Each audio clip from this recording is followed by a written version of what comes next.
Alors, nous sommes le collectif Alambic, que j'ai cofondé avec Fabrice Guibou en 1992. On était tous les deux projectionnistes, on travaillait dans un cinéma et on a commencé à récupérer les films arrivés à l'époque encore en plusieurs bobines 35 mm qu'on montait bout à bout. Il y avait toujours des morceaux de films à récupérer dedans.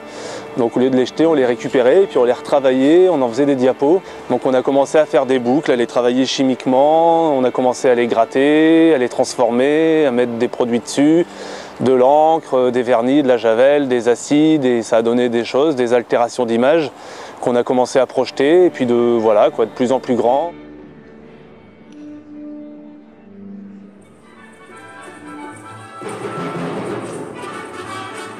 C'est vraiment de la diapo comme on pouvait connaître, comme moi j'ai connu, mais je pense que d'autres personnes ont connu, vraiment les diapos du grand-père ou du papa, sauf que c'était des petites en 24-36, nous c'est des grandes. Donc on peut faire des photos, les développer en labo, dans nos labos, et après les retransformer à partir de nos techniques. Ce sont des vieux projecteurs en fait, qui étaient utilisés pour faire des décors de théâtre ou les premières tournées de concerts à la Jean-Michel Jarre, tout ça, c'est les types de projecteurs qui étaient utilisés.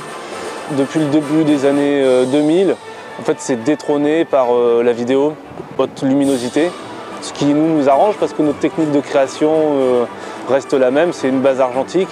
On a déjà essayé de numériser, de diffuser ça en grand par le biais de vidéoprojecteurs, même très puissants. On n'a quand même pas la qualité.